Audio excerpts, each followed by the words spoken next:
কিহৰ আচৰিত নহয়নে গুৰুদেৱ আচৰিত নহয়নে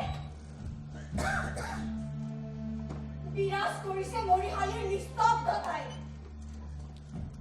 আশ্চৰ্যকৰ আৰু বহু ঘটনাৰ বাবে আমাক প্ৰস্তুত হ'বলৈ দিছে নেকি এয়া ইংগিত সলনি হ'ব পাৰে হেৰা সলনি হ'ব পাৰে ন্যায় অন্য ধৰ্ম ধৰ্মৰ নীতি অতি সংজ্ঞা ক গুৰুদেৱ শংকা দেখিছে মনত এয়া কিহৰ বাৰ্তা শব্দৰ সূচনাংকৰ সদায় ধনুৰ গুণাংক মিলাব পৰা ভীৰ নাই ভাৰতত কাকো শিকোৱা নাই আজিলৈকে মই এই শব্দবেদী বান গৌৰৱ বান্ধৱ কোনো নহয় চিত্তহস্ত তেনেহ'লে কাৰ নিক্ষেপিত বানে কণ্ঠৰুদ্ধ কৰিলে মোৰ আশ্ৰিত চাপদৰ মই জানিব লাগিব কোনে ধনুধৰ কোনে মাৰিলে সেই নিৰ্ভুল শব্দবেদী বান মই জানিব লাগিব কোন সেই ধনুধৰ ক'ৰ পৰা নিক্ষেপিত সেই নিৰ্ভুল শব্দবেদী বান জীৱানে কণ্ঠৰুদ্ধ কৰিলে গুৰু আশ্ৰিত পশুধনৰ এৰা কোন গুৰুকুলৰ শিক্ষাৰে প্ৰশিক্ষিত সেই অখ্যাত বীৰ কোনেই বা তেওঁৰ আচাৰ্য ভৰত বংশৰ ৰাজস্ব বিধানৰ জনাচাৰ্যই সেই কথা জনাৰ প্ৰয়োজন আচৰিত অতি আচৰিত একমাত্ৰ শৰেৰে নিৰ্বাক নিখৰ কৰি তুলিলে ঘনভক্ত প্ৰাণেশ্বৰ কুকুৰটো কোনে মাৰিলে সেই কুকুৰটো যাৰ সন্ধানত অস্থিৰভাৱে অগ্ৰসৰ হৈছে আমাৰ গুৰুদেৱ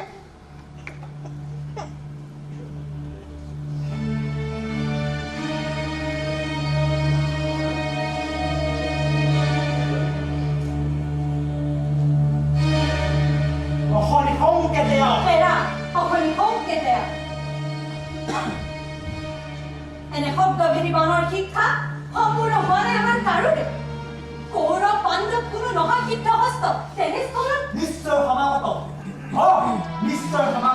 কোনো অতন্ত্ৰ গুৰুদেৱৰ অনুধাৱন বৃথা হ'ব নোৱাৰে মুঠাই ৰমূলক নহয় আচাৰ্যৰ খণ্ডে ব'লা আমিও গুৰুদেৱক অনুসৰণ কৰোঁ ব'লা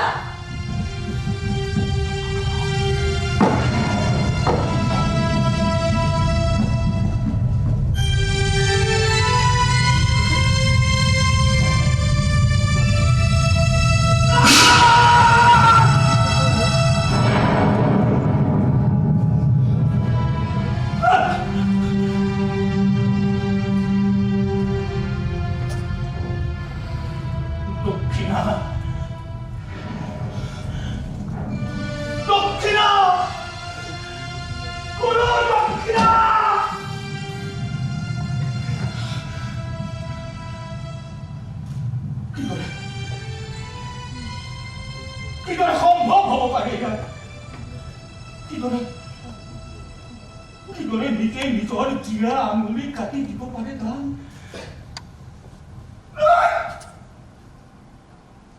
তাৰ পূৰ্বে ময়ে বা কিদৰে বিচাৰিব পাৰো এনে ভয়ংকৰ গুৰু দক্ষিণা কিদৰে বিচাৰিব পাৰো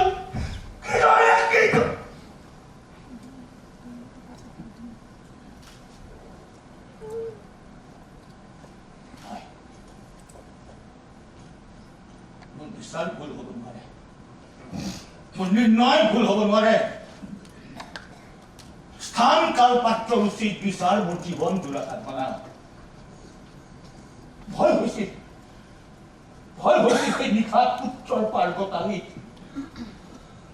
যদি ভুল কালত ভুল স্থানত ভুল লক্ষ্যৰ বাবে নিয়োজিত হয় সেই নিৰ্ভুল শব্দবিধি বাদ তেতিয়া কিদৰে অস্বীকাৰ কৰিব পাৰিম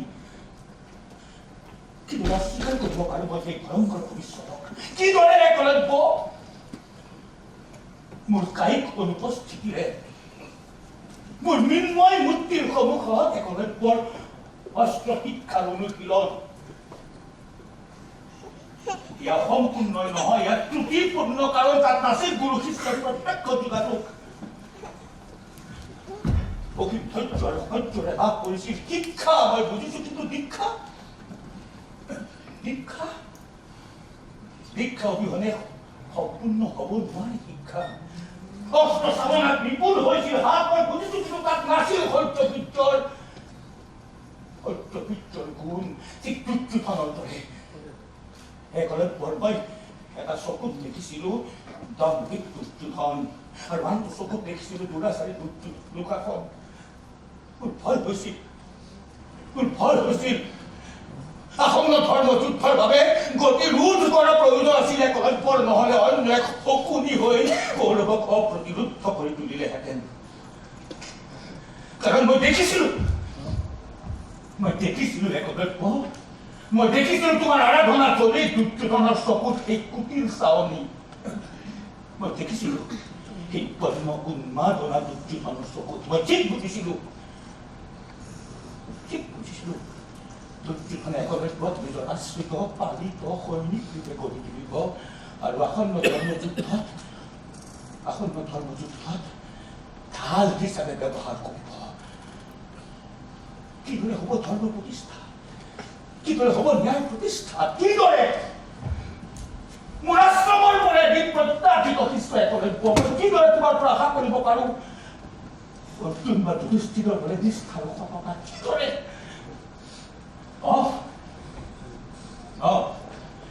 মই একলব্যক অন্য কোনো শাস্তিও দিব পাৰিলোহেঁতেন নাতুবা আৰোপ কৰিব পাৰিলোহেঁতেন কোনো অভূতপূৰ্ব চৰ্ত কিন্তু নাৰাখিলো কোনো চৰ্ত নিবিচাৰিলো কোনো অন্য দক্ষিণা বিচাৰিলো জগতে জানক অকৃতজ্ঞ শিষ্য হিচাপে একলব্য থাকক যুগে সেইকাৰণে বিচাৰিছিলো এনে ভয়ংকৰ কোনো দক্ষিণা কোনো গুৰুৱে কাহানিও নিবিচৰা মই নিশ্চিত আছিলো কিদৰে দিব একলব্যই এই ভয়ংকৰ কোনো দক্ষিণা আৰু দিব নোৱাৰিলে পৰ্যবেক্ষিত হ'ব কলংকেৰে অকৃতজ্ঞ অবাধ্য ছাত্ৰৰূপে জনমানসৰ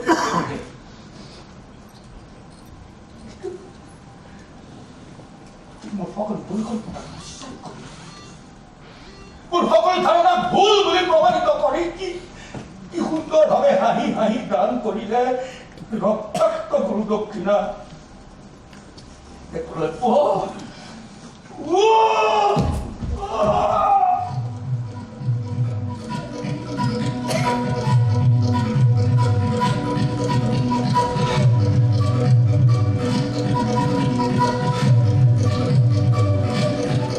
ঠিক আছে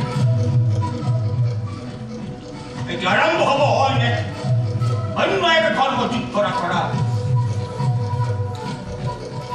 ৰণক্ষেত্ৰত নহয় ধৰ্মযুদ্ধ কৰা হ'ব মোৰ মন মগজু মই ভবাৰ ঘৰে একলব্যই মোক তেওঁক অকৃতজ্ঞ ছাত্ৰৰূপে প্ৰতিষ্ঠা কৰাৰ সুযোগ নিদিলে তাৰ পৰিৱৰ্তে মোকেই কলংকিত কৰিলে ঠিক আছে এই ভুলৰ শুধৰণি কৰিব লাগিব মই এই জনমতেই এয়াই হ'ব মোৰ বাবে ধৰ্মযুদ্ধ এয়াই হ'ব মোৰ বাবে ধৰ্মযুদ্ধ সাধু থাকা সাধু থাকা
অহংকাৰী মদকৰ বিৰতা যুৱক গুৰুদ্ৰোণাচাৰ্যকৰ অপমানৰ প্ৰতিশোধ লৈছিলে বীৰ পাণ্ডৱে।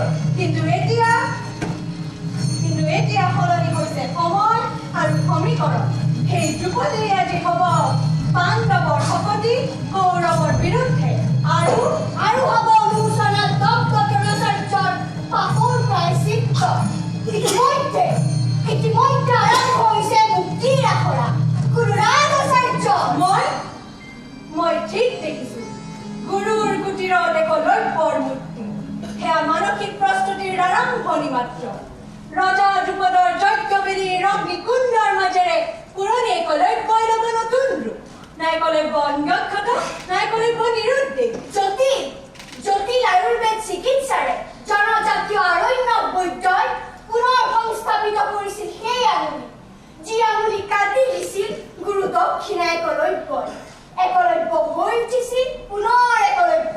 আচলতে নিশাত আৰু ঔৰসজাত সুতপুত্ৰও নাছিল সি। আছিল মোৰেই যদুকুলীয় বংশজাত এক নিৰুদ্দেশী সন্তান। প্ৰতিপালিতহে হৈছিল ব্যাধৰ ঘৰত। খুব ক্ষমা, মমতা, প্ৰেম, বিদ্বেষ এই সকলোবোৰৰ উদ্ধ যেতিয়া একলব্য। পাৰ হৈ যোৱা এজাক প্ৰচণ্ড ধুমুহাৰ পিছত শান্ত হৈ ৰোৱা বৃক্ষৰ দৰে এতিয়া সেই অদ্বিতীয় যুৱক সেই একলব্যকে পুনৰ প্ৰতিষ্ঠা কৰা হ'ল ধ্ৰুপদ নন্দন ৰূপে। অচিৰেই ধ্ৰুপদ আহিব হস্তিনাপুৰলৈ তেওঁৰ বাল্য মিত্ৰ দ্ৰোণাচাৰ্যৰ সৈতে সৌজন্য সাক্ষাৎ কৰিবলৈ।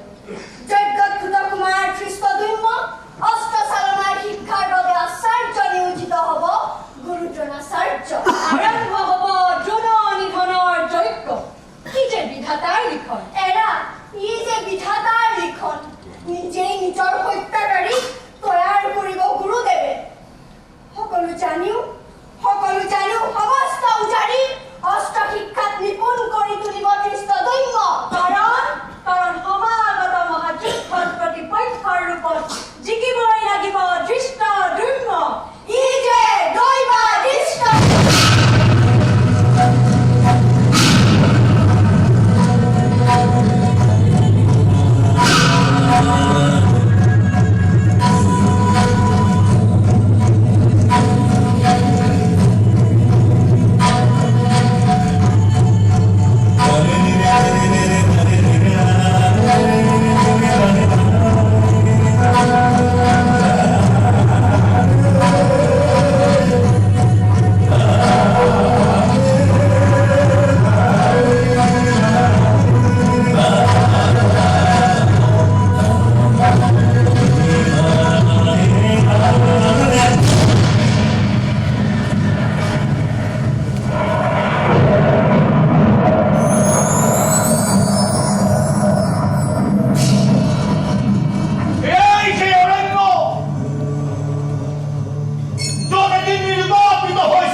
ৰাঙলী হয়েছিল অৰণ্যৰ ভূমি। কিন্তু মই পুনৰ জীয়াই তুলিব লাগিব সেই বীৰ যোদ্ধাৰ নতুন ৰূপত। যিদৰে একলব্যই মোৰ মৃন্ময় মূৰ্তি সাজি আৰাধনা কৰিছিল মোক, সেইদৰে মই মোৰ মনত সাঁচি ৰাখিছো একলব্যৰ প্ৰতিমূৰ্তি। এই প্ৰতিমূৰ্তিকে মই নতুন ৰূপত জীয়াই তুলিম মোৰ সমকক্ষ বীৰ যোদ্ধা ৰূপত। সেই মূৰ্তিকে মই পুনৰ জীৱন দিব লাগিব নতুন ৰূপত।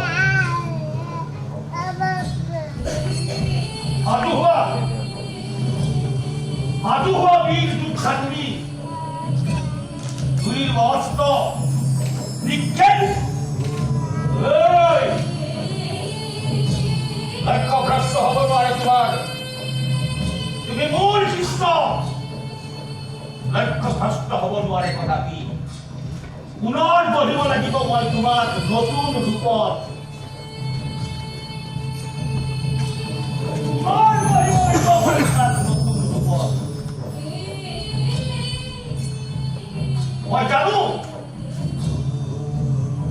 সেই দৈৱকী নন্দন তোমাৰ পৰিকল্পনামতেই একোকৈ পাইছে নতুন ৰূপ পাঞ্চাল ৰাজ ধ্ৰুপদৰ ঘৰত ভক্তি কুণ্ডৰ মাজেৰে সৃষ্টি হৈছে নতুন ৰূপত এই বীৰ যোদ্ধা আৰু সেই বীৰ যোদ্ধা এতিয়া মোৰ সন্মুখত মোৰ বিশ্বৰ ৰূপত অৱতীৰ্ণ হৈছে মই জানো পুনৰ কৰিব লাগিব সেই বীৰ যোদ্ধা পুনৰ সাজু কৰিব লাগিব সেই যোদ্ধাক নতুন ৰূপত এই যদুপতি নাভাবিবা সকলো তুমিয়েই কৰিব পাৰা সাজু হোৱা সাজু হোৱা আৰু সংসাৰিত কৰা বিদ্যুৎ গতিয়ে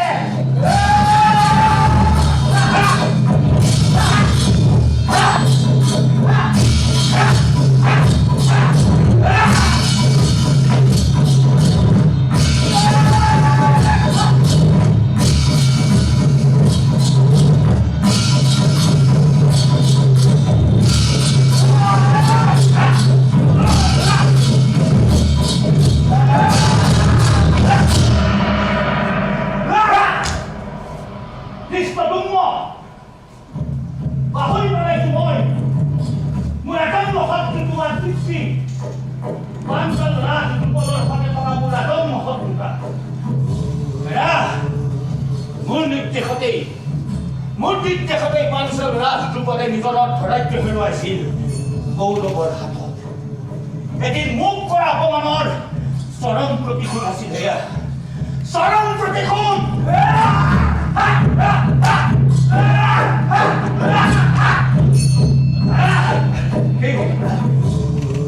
এই অপমানৰ প্ৰতিশোধ তুলিবলৈকে এতিয়া মাৰণ যজ্ঞৰ মাজেৰে লাভ কৰিছে তোমাক মাৰণ যজ্ঞৰ মাজেৰে কালৰ কুটিল চাট নৈৰাত দৈবাদিষ্ট হৈৰা পুনৰ তুমি সাজু হ'ব লাগিব মই তোমাক সাজু কৰিম অৰ্জুনৰ সমকক্ষ কাণ্ডাৰী ৰূপে অৰ্জুনৰ সমকক্ষ কিদৰে সম্ভৱ গুৰুদেৱ অসম্ভৱক এদিন মোৰ সাহায্য অবিহনে তুমি সম্ভৱ কৰি তুলিছিলা কতা এনেকুৱা অভিজ্ঞতা সেয়াটো হোৱা নাই মোৰ কাহানি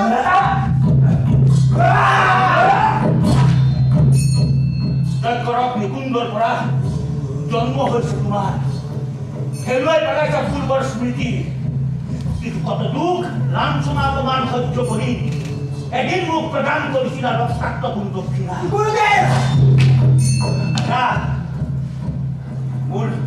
মোৰ বংশ প্ৰদত্ত ব্ৰাহ্মণ্য কৰ্মক পিঠি দি মই হৈ কৰিছো প্ৰভাৱ প্ৰসিদ্ধ অস্ত্ৰ বিকাৰক অভাৱ কৃষ্ণদুম্ন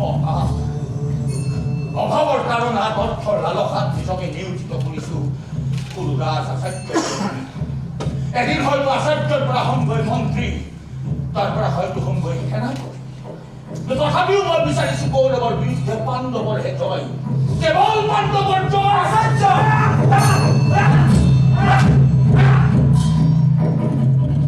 দৈৰত এই অদ্ভুত দৈৰত ৰূপত দুৰ্যোধনৰ সপক্ষে কৌৰৱৰ সপক্ষে যুদ্ধ কৰিবলগীয়া হোৱাটো মোৰ এক অসহায় অৱস্থাৰ প্ৰতিফলন এয়া ত্ৰিবত্ত এই ত্ৰিবত্তক কাটি কৰি যদি মই পাণ্ডৱৰ পক্ষ ললোহেঁতেন পৰান্ন ঋণৰ দায়গ্ৰস্ত হৈ থাকিলোহেঁতেন প্ৰসিদ্ধ ভৰদ্বাজৰ পুত্ৰ হৈও স্বাধীন ব্ৰাহ্মণ্য বৃত্তি ত্যাগ কৰি মই পৰাধীন ক্ষত্ৰিয় বৃত্তি গ্ৰহণ কৰিছো তথাপিও জগত বিখ্যাত আচাৰ্য আপুনি মহৰ্ষি অগ্নিবাসৰ কিমাধন্য সুখী হলোহেঁতেন যদি তুমি মোক ক'লাহেঁতেন কুখ্যাত আচাৰ্য বুলি কিয় তুমি মোক প্ৰশ্ন নুসুধা কিয় মই মৌন হৈ থাকোঁ দুৰ্যোধনৰ পৰা ইমান অপমান লাঞ্ছনা সহ্য কৰিও? কিয় মই মৌন হৈ থাকোঁ কোনো ৰাজ দৰবাৰত অন্যায় অত্যাচাৰ দেখিও? কিয় কিয় অসাধাৰণ প্ৰতীক আপুনি। সেই গুৰুদেৱ কিয় সহ্য হৈ উঠিছিল মোৰ সেইদিনা একদত্তৰ নিৰ্ভুল শব্দবিধি ভাগ? কিয় কিয় মই সি নমন্যতাত ভুগিছিল পাঞ্চাল ৰাজ জীৱনৰ উত্তম উন্নতি দেখি? কিয় কিয় কিয় কিয় এই সকলো প্ৰশ্নৰ উত্তৰৰ বাবে তুমি নিজকে সাজু কৰিব লাগিব। ধাৰণ কৰা অস্ত্ৰ মনত ৰাখিবা, সহজ নহব এই ৮৫ বৰ্ষীয় বৃদ্ধৰ সৈতে যুদ্ধ কৰা। নিজৰ ভুল শুধৰাবৰ বাবে অগ্নিকুণ্ডৰ মাজৰ পৰা তুলি অনা মন, তাতোকৈ বেছি ক্ষত্ৰিয়ময় যুদ্ধত আত্মসমৰ্পণ নকৰা। ধাৰণ কৰা অস্ত্ৰ সঞ্চালিত কৰা বিদ্যুৎ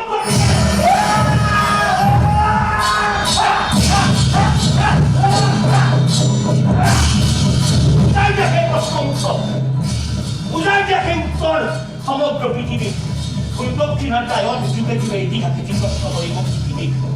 কৈছো নহয় সহজ নহব মোৰ সৈতে যুদ্ধ কৰাৰ। অক্ষহেৰি খেলাৰ খেলাটো হয়, তথাপিও জিনিব লাগিব তুমি। ইয়াতে দৈ বাতিষ্ঠ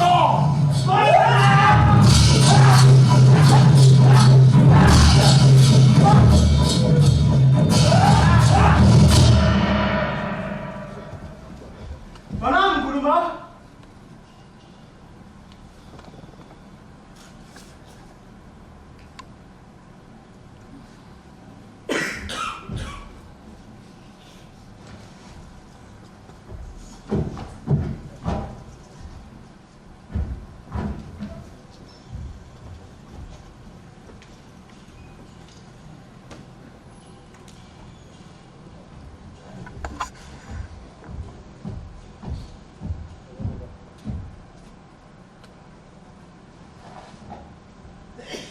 মই বুজি পাওঁ কৃপি, মই সকলো বুজি পাওঁ। তোমাৰ দুশ্চিন্তা, তোমাৰ উৎকণ্ঠা, তোমাৰ হতাশা মই সকলো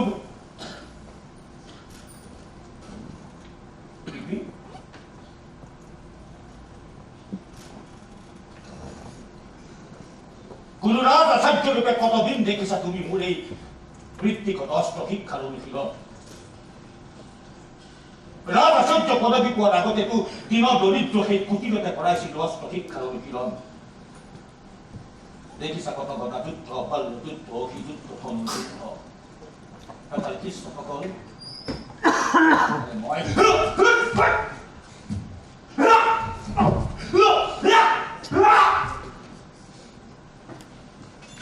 ঈশ্বৰ অস্ত্ৰ কেতিয়াবা আহি কৰিছে মোৰ কৰ্ণ কণ্ঠ নাসিকা পৰ্যন্ত ৰক্তাক্ত কৰিছে মোক বহুবাৰ, হৰাশায়ী কৰিছে মোক কতবাৰ, অংগ ক্ষত হোৱাও দেখিছা তুমি মোৰ কতবাৰ।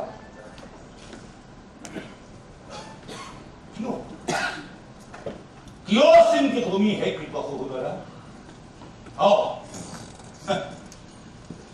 ৰাজন্ম শত্ৰু পাঞ্চাল ৰাজ দ্ৰুপদৰ পুত্ৰক নিজ গৃহত ৰাখি মই কি এনে গুৰুত্বপূৰ্ণ কাৰণত অস্ত্ৰ শিক্ষাৰ অনুশীলন কৰাইছো, সেই কথা ভাবি তুমি বিনিত্ৰ ৰজনী পাৰ কৰিছা। দুৰ্বিষহ মানসিক যন্ত্ৰণাৰে সেই কথা মই জানো।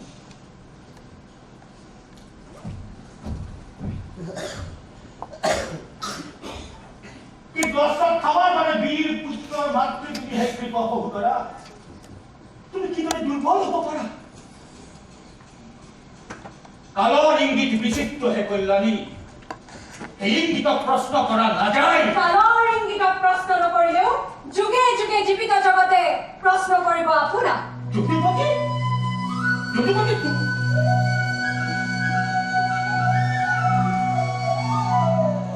প্ৰণাম যদুপতি। প্ৰণাম গুৰুদেৱ। কিন্তু তুমি যদুপতি জীৱনৰ ইপ্সিত সকলোখিনি পোৱাৰ পিছতো কি এনে অভাৱ, কি এনে প্ৰভাৱত মোহগ্ৰস্ত হৈ কৌৰৱৰ চক্ৰবেহু ভাঙি ওলাই আহিব নোৱাৰিলে আপুনি? অনাদি অনন্ত কালৰ গৰাকী তুমি হে যদুপতি। তুমিতো সকলো জানা। কিন্তু জগতে বিচাৰিব উত্তৰ আপোনাৰ মুখৰ পৰা, কাৰণ আপোনাৰ কৃতকৰ্ম ধৰ্ম যুদ্ধত সৃষ্টি কৰিব এক জটিল সমীকৰণ। সমীকৰণ? এই সমীকৰণটো নিয়তিৰে বিধান যদুপতি। গুৰু আৰু পাঞ্চাল এই দুয়ো দেশৰ বংশানুক্ৰমিক শত্ৰুতাৰ পথ ধৰি জানো সৃষ্টি হোৱা নাই সেই সমীকৰণৰ? হয়তোবা সেয়াই সত্য যদুপতি। যাগ যজ্ঞ আৰু দক্ষিণা নিৰ্ভৰ জীৱনত ত্যাগ আৰু ভোগৰ গৌৰৱত বিচাৰি পোৱা নাছিলো মই কোনো মহত্ব। সেই জীৱন আছিল মোৰ বাবে গুৰুত্বহীন, বৈচিত্ৰ্যহীন। সেইবাবে অসাধাৰণ অস্ত্ৰ শিক্ষাৰে শিক্ষিত ভৰদ্বাজ পুত্ৰই কামনা কৰিছিল উজ্জ্বল ঐশ্বৰ্যময় জীৱনৰ। এই লোভেই আপোনাক কৰি তুলিছিল বাল্য বন্ধু দ্ৰুপদৰ বিৰোধী। শিক্ষা নিৰ্ভৰ দাৰিদ্ৰ ব্ৰাহ্মণ বৃত্তিৰ বিপৰীতে গ্ৰহণ কৰিছিল স্বাধীন ক্ষত্ৰিয় বৃত্তি। কাৰণ আপুনি যে আছিল ৰজগুণৰ জাতক, ৰজগুণে আপোনাক প্ৰৰোচিত কৰি তুলিছিল ক্ষত্ৰিয়োচিত অস্ত্ৰ শিক্ষাৰ প্ৰতি। ৰজগুণে আপোনাক কৰি তুলিছিল বীতশ্ৰদ্ধ ব্ৰাহ্মণোচিত যাজন, অধ্যাপনা আৰু প্ৰতিগ্ৰহৰ প্ৰতি। সেইবাবে আপুনি মৌন হৈ আছে কৌৰৱৰ সকলো অনাচাৰ অনৈতিক পাপ কৰ্ম কৰি। ভুল অনুধাৱন তোমাৰ। মৌনতাই কেৱল সংগতিকে নুবুজায়, মৌনতাও হয় কেতিয়াবা দিশহাৰা মানুহৰ স্ফালন। নিশব্দ হলেও মহাকালে শুনে সেয়া স্ফালন। কিন্তু সেই আস্ফালনে প্ৰতিপন্ন নকৰে কৌৰৱৰ প্ৰতি থকা আপোনাৰ পক্ষপাতিত্বৰ কাৰণ। যদুপতি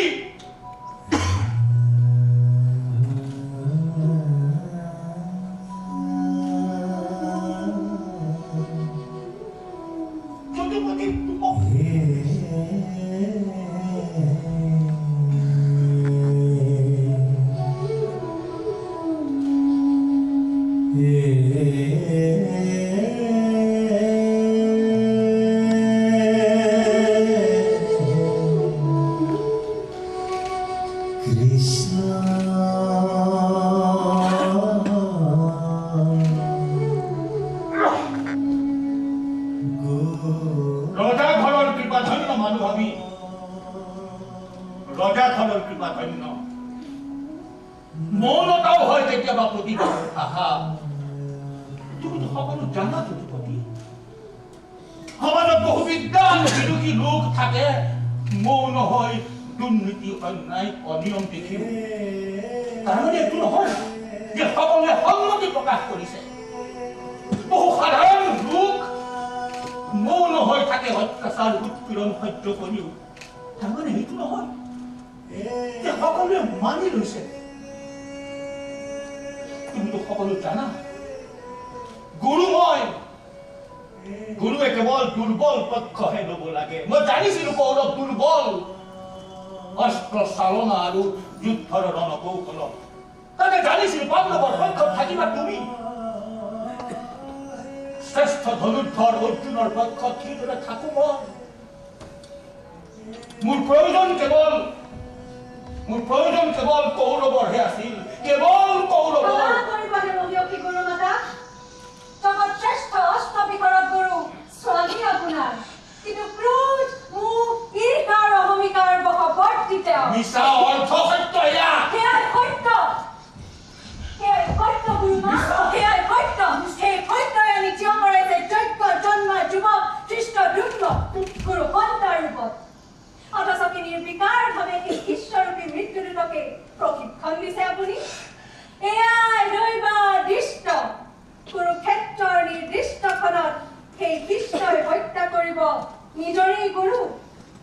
সেয়াই ইচ্ছাকালৰ কি যে প্ৰহেলিকাময় জগত, কি যে প্ৰহেলিকাময় ভাৰত ইতিহাস।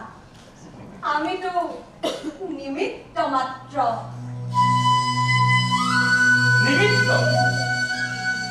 যদুপতি নিমিত্ত। যদুপতি নিমিত্ত।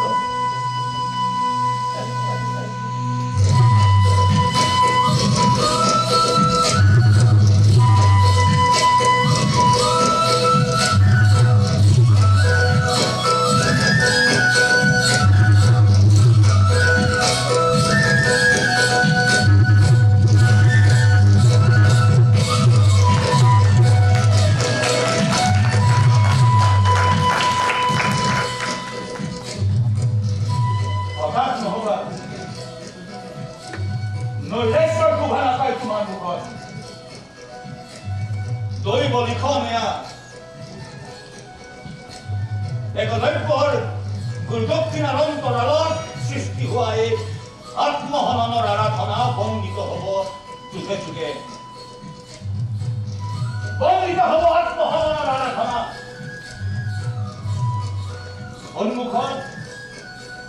সন্মুখত সম্ভাব্য ধৰ্ম যুদ্ধ এই যুদ্ধত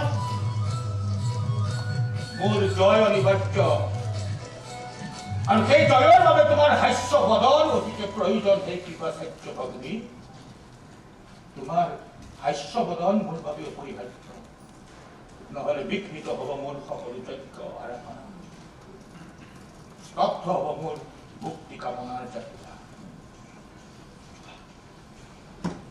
যোৱা হে কৃপা বহুলতা যোৱা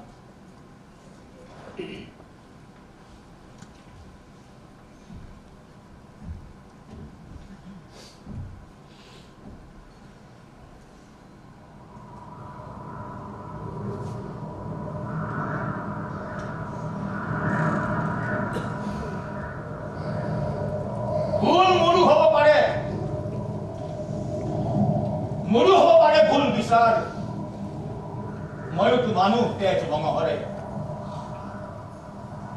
তেজ মঙহৰ মানুহ বাবে কত দুখ লাঞ্ছনা অপমান সহ্য কৰি পথৰ ভিখাৰী হৈ অনাই বনাই ঘূৰি ঘূৰি এদিন উপস্থিত হৈছিলো পিতামহ ভীষ্মৰ কুটিৰত সেই গংগাপুত্ৰ ভীষ্মৰ অনুগ্ৰহতে লাভ কৰিছিলো কুৰুৰাজ আচাৰ্যৰ পদবী আৰু সেই অনুগ্ৰহে সলনি কৰি দিছিল মোৰ জীৱনৰ গতিচক্ৰ তেজ মঙহৰ জীৱনৰ গতিচক্ৰ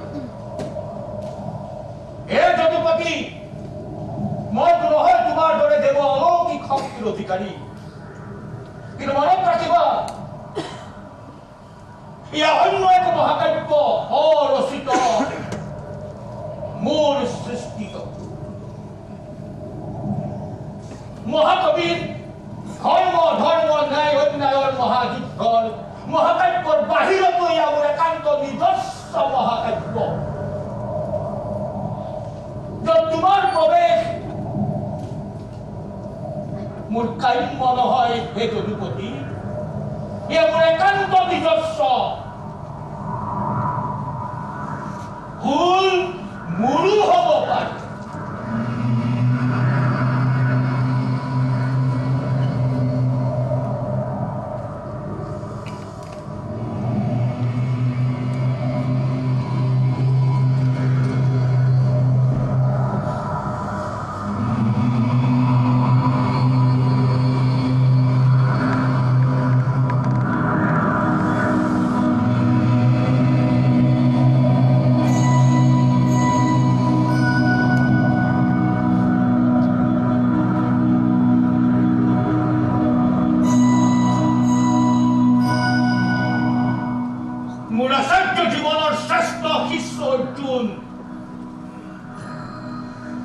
কিন্তু ইয়াৰ পক্ষপাত দুষ্ট নিৰ্ণয় নহয় যদুপতি নাভাবিবা তোমাৰ সখা বাবে মোৰ প্ৰিয়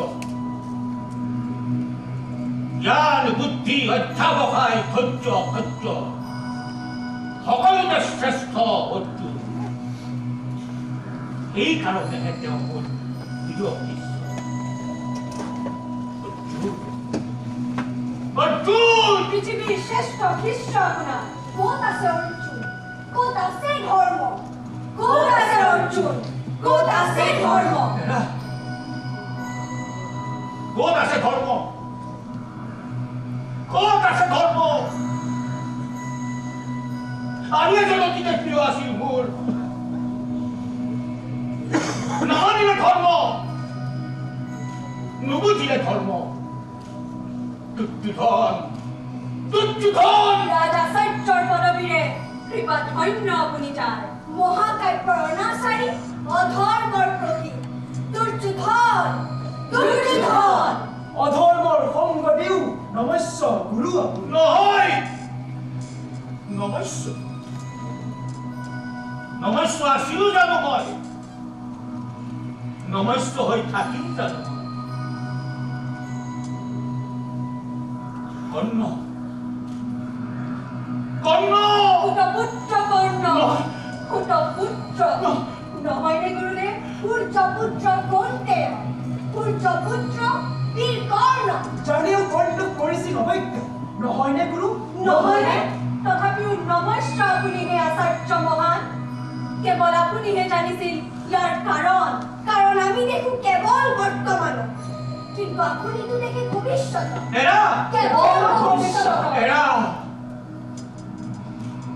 এৰা মই দেখো কেৱল ভৱিষ্যতৰ কথা ভাবিয়েই মই দেখো বৰ্তমান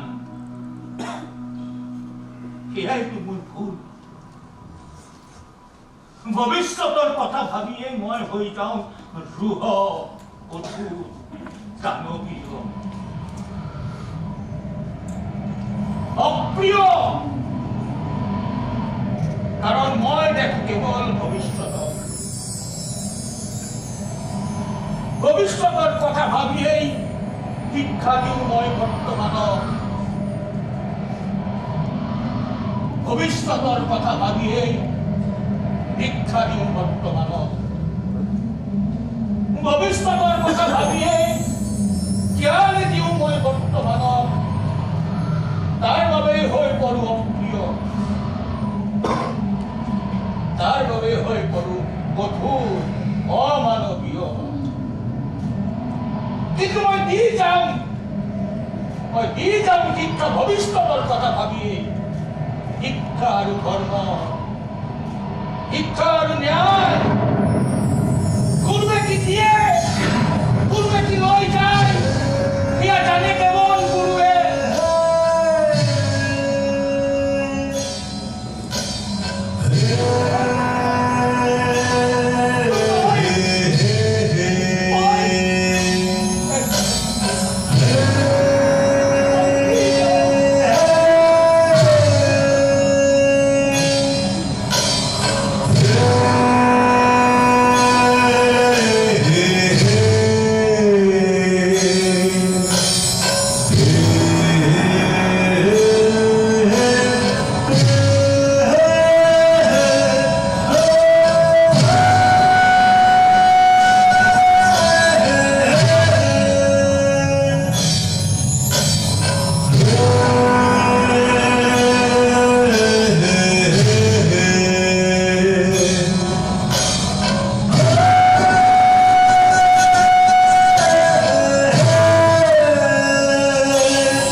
নিশা পোহৰ হ'বলৈ আৰু বেছি পৰ নাই সাজু কৰি ৰখা হৈছে তোমাৰ অস্ত্ৰ সাজু কৰি ৰখা হৈছে তোমাৰ যাৱতীয় সকলো দ্ৰব্য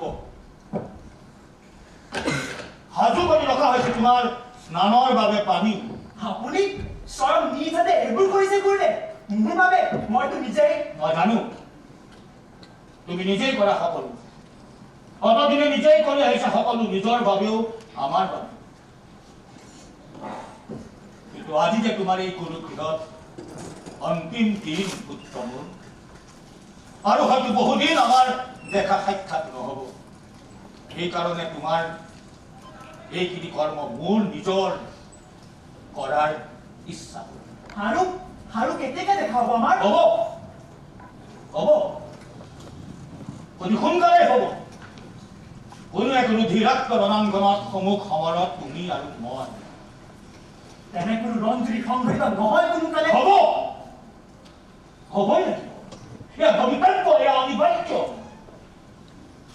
পাঞ্চাল ৰাজ ধ্ৰুপদী আসন্ন যুদ্ধক্ষেত্ৰত প্ৰতিশোধৰ পুতক তুলিবলৈ কৌৰৱৰ বিপক্ষে থিয় হ'ব আৰু যিহেতু কৌৰৱৰ পক্ষত থাকি মই মুখামুখি হ'ম আমি দুয়ো সমুখ সমৰত গুৰু বিশ্বটিত মনত ৰাখিবা অতি সহজে তোমাক এই পৰীক্ষাত মই উত্তীৰ্ণ হ'বলৈ নিদিম তাৰ আগতে চাম মোৰ শিক্ষাৰ প্ৰয়োগ তুমি সুন্দৰভাৱে কৰিব পাৰিছা নে নাই বুজিলা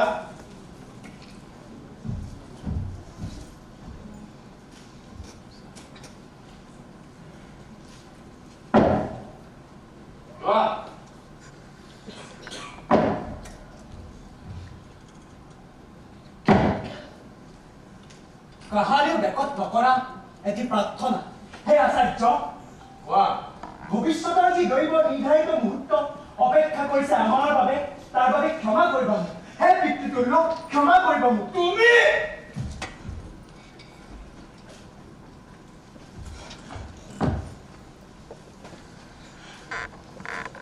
আগতে কোৱাৰ সাহস হোৱা নাছিল যদিও আজি কলো তুমি মোক ক্ষমা কৰিবা পুত্ৰ আপোনাক ক্ষমা কিহৰ ক্ষমা গুৰুদেৱ কিহৰ ক্ষমা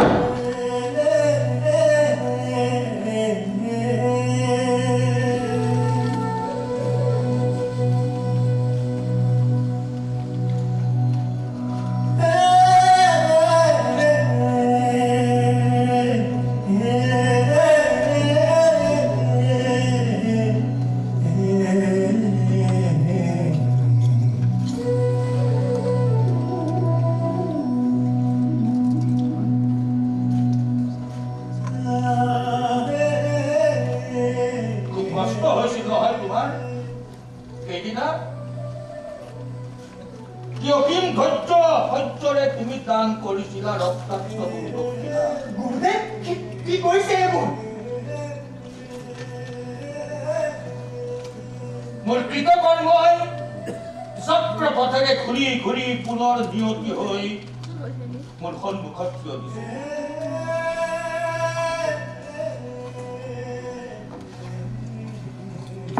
দৈৱৰ এই গংগা জ্ঞাত মই সন্তুষ্ট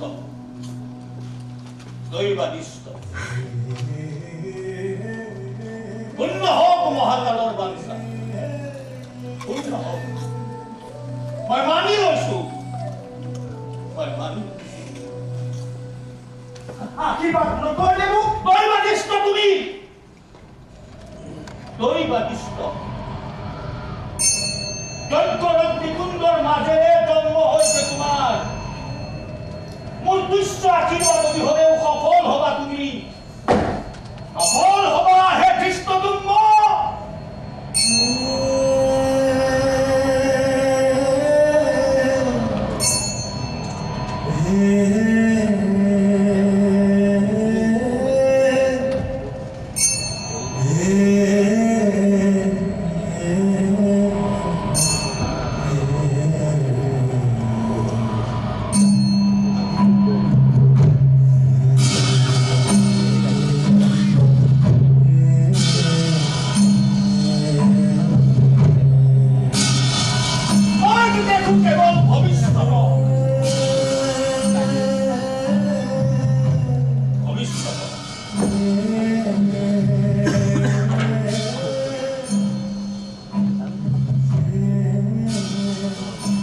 এই পথেই সেই পথ তুমি মোৰ ওচৰলৈ পুনৰ শত্ৰু হিচাপে ঘূৰি অহা ধৃষ্টদ্যুম্ন মোৰ জীৱনৰ শেষ সাধনা তুমি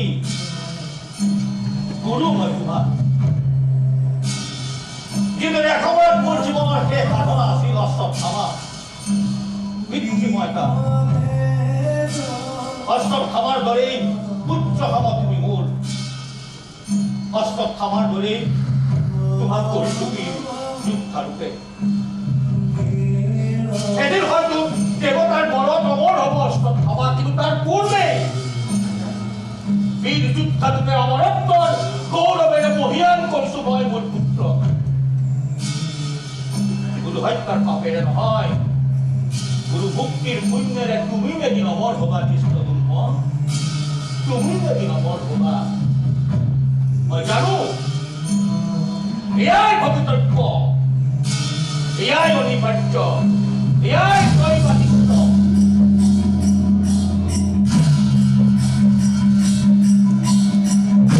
মই যদি কিবা কৈছো ভুল এই ভুলৰ পাহাৰ ভাঙি তুমি আহা মই মানি লৈছো কিন্তু ধৰ্ম আৰু ন্যায় ওপৰত কোনো হ'ব নোৱাৰে যি কৰিছো ধৰ্ম ৰক্ষাৰ বাবে যি কৰিছো ন্যায় প্ৰতিষ্ঠাৰ বাবে অমানুহ বুলিলেও কোনো খেদ নাই মোৰ আহা অগ্নিৰ মাজেৰে জন্ম হৈছে তোমাৰ সেই অগ্নিৰ দেউতা কোবাই আহা উদ্ধাৰ কৰিবলৈ আহা কৃষ্ণদুম্ন আহা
অশ্বত্থামা হত অমৰ বীৰ পুত্ৰ মূল অশ্বত্থামা হত কিন্তু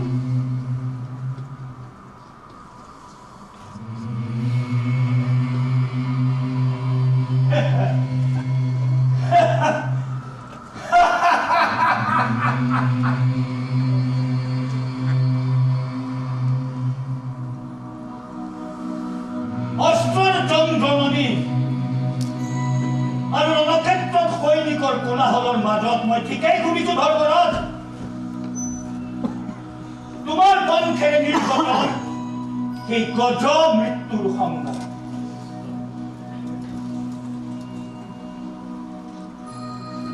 ধৰ্মৰাজ হে যদুমতী জগত শ্ৰেষ্ঠ কূটনীতি বিশাৰদ বুলি জগতে জানে তোমাক কিন্তু অন্যায় অধৰ্মেৰে কলুষিত কৰিলে এই ধৰ্মক্ষেত্ৰ কোনোবা দিনা যদি কোনো খ্ৰীষ্টৰ কোনো দক্ষিণাৰে অংগ বিচাৰি মই কৰিছিলো ভুল তাতকৈ তুমি বেছি ভুল কৰিলা হে ধৰ্মৰাজ ধৰ্মৰ কবচ পিন্ধি অধৰ্মেৰে কলুষিত কৰিলে এই ধৰ্মযুদ্ধক নাভাবিব মই শুনা নাই বুলি কিন্তু মানি লৈছো মই মোৰ মৃত্যু বিচাৰিছাতো সেয়ে হওক অশ্বত্থামা হত আহা হে ধ্ৰুপদ নন্দন আহা বুজাই দিয়া তোমাৰ সতীৰ্থ বান্ধৱসকলক ধৰ্ম মানে কি বুজাই দিয়া পাৰ্থসাৰথী কৃষ্ণক ধৰ্ম মানে কি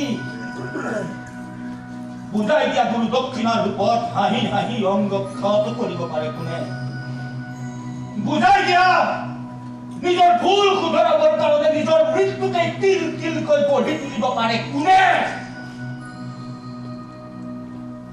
নিজৰ শিষ্যৰূপে মৃত্যু ৰূপকে কোনে তিল তিলকৈ মহাযুদ্ধ কৰিব পাৰে কোনে আহা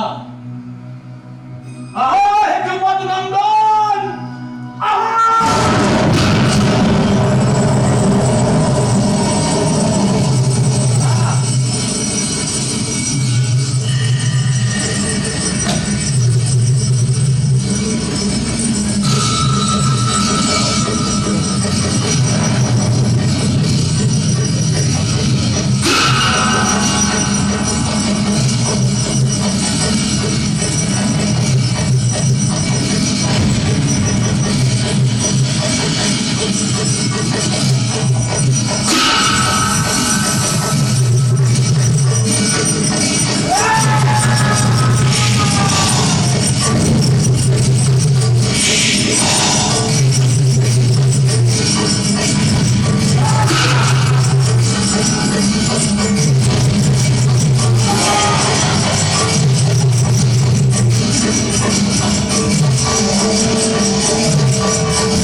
মসৃণ এই আঘাত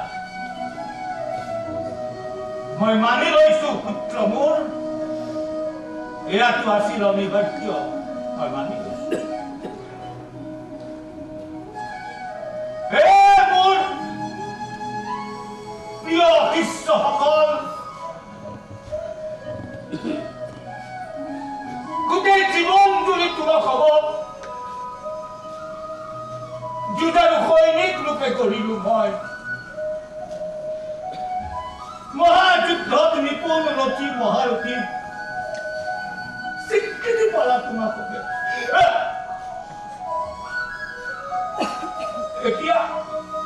এতিয়া যাবাৰ পৰত কি ফুলেৰে কি সান্তনা বাণীৰে কি অভয় বাণীৰে মই বিদায় জনাম তোমালোকক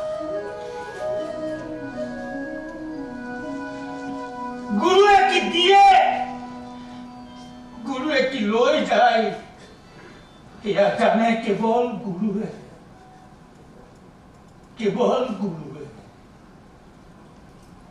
দৈৱকী নন্দন মই মোৰ কাম সমাধা কৰিলো নাভাবিবা সকলো কাম তুমিয়েই সমাধা কৰিব পাৰা এই যদুপতি জগতত এনে বহু কাম সমাধা হব যুগে যুগে বহু দ্ৰোণাচাৰ্যৰ হাতেৰে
এই নাটকখনৰ নাট্যকাৰ মৃন্ময় ভূঞা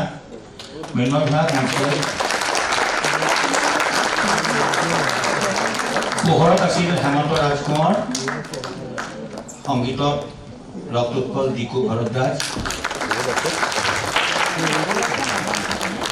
মঞ্চত ঋষি বৰ্মন হৰ্ষিতা ৰয়চৌধুৰী সীমাশ্ৰী পাটোৱাৰী আৰু মই গুণাকৰ গোস্বামী ধন্যবাদ শুভৰাত্ৰি